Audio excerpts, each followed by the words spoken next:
गांव के एक छोटे से कोने में रहने वाली सावित्री देवी की कहानी किसी फिल्म से कम नहीं थी, परंतु इसका हर पल सच्चा और अत्यंत दुखद था। सावित्री एक विधवा माँ थी, जिसने अकेले ही अपने बेटे राजू को पाला था। पति की मृत्यु तब हो गई थी जब राजू केवल 2 साल का था। सावित्री ने दिन रात खेतों में मजदूरी करके अपने बेटे को पढ़ाया, उसे अच्छे संस्कार दिए और उसे बड़ा आदमी बनाने का सपना देखा। राजू पढ़ाई में तेज था, माँ की मेहनत को पहचानता था और हमेशा कहता था, माँ, एक दिन मैं बहुत बड़ा आदमी बनूंगा और तुझे राजरानी बना दूंगा। यह सुनकर सावित्री की आंखें हर बार नम हो जाती थी। समय बीता, राजू कॉलेज गया, फिर शहर में नौकरी मिली।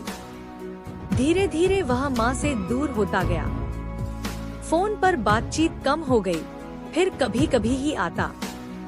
सावित्री हर त्योहार पर उसका इंतजार करती, लेकिन वह कह देता, काम बहुत है माँ, छुट्टी नहीं मिली। कुछ साल बाद राजू ने बिना माँ को बताए शहर में शादी कर ली। यह खबर भी माँ को किसी और से मिली।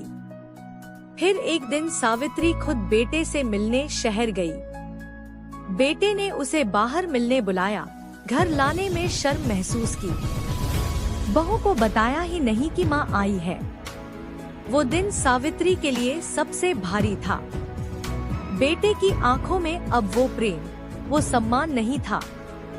उसने थके स्वर में पूछा, बेटा, क्या अब मैं बोझ बन गई हूँ? राजू ने सिर झुका लिया और चुपचाप माँ को बस स्टैंड तक छोड़ आया। सावित्री लौट तो आई, लेकिन अब उसमें पहले जैसी उम्मीद नहीं थी। गांव में अकेले दिन कटने लगे।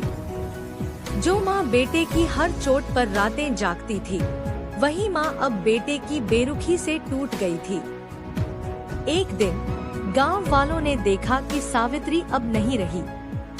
उसके पास से एक चिट्ठी मिली जिसमें लिखा था, बेटा, मैंने तुझे दुनिया दी और तूने मुझे तन्हाई।